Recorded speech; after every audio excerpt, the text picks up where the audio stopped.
গাজীপুরের টঙ্গীর ইজতেমা ময়দান সহ আশপাশের ৩ কিলোমিটার এলাকা জুড়ে অনির্দিষ্টকালের জন্য ১৪৪ ধারা জারি করা হয়েছে। এ ঘোষণার পর মাঠ ছাড়তে শুরু করেছেন মুসল্লিরা। বুধবার দুপুরে গাজীপুর মেট্রোপলিটন পুলিশের কমিশনার ডক্টর নাজমুল করিম খান স্বাক্ষরিত এক গণবিজ্ঞপ্তিতে এ তথ্য জানানো হয়েছে। উল্লেখ করা হয়, গাজীপুর মেট্রোপলিটন পুলিশ আইন ২০১৮ এর ৩০ ও ৩১ ধারায় পুলিশ কমিশনারকে প্রদত্ত ক্ষমতা বলে ১৮ ডিসেম্বর ২০২৪ তারিখ দুপুর ২টা থেকে পরবর্তী নির্দেশ না দেয়া পর্যন্ত বিশ্ব ইজতেমা ময়দান সহ আশপাশের ৩ কিলোমিটার গাজীপুর মেট্রোপলিটন পুলিশ এলাকায় নিম্নলিখিত আদেশ বলবৎ থাকবে।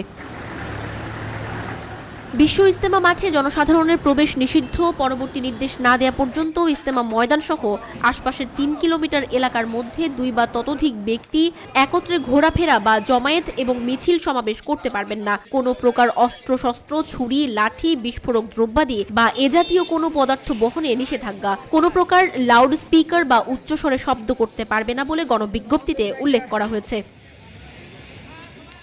আইন অমান্যকারীদের বিরুদ্ধে যথাযথ আইনানুগ ব্যবস্থা গ্রহণ করা হবে বলেও উল্লেখ করা হয়েছে।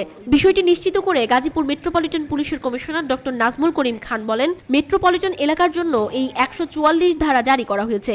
ইতিমধ্যে ইজতেমা মাঠ ছাড়তে শুরু করেছেন মুসল্লিরা। তারা যাবতীয় মালামাল নিয়ে যে যার গন্তব্যে ছুটছেন।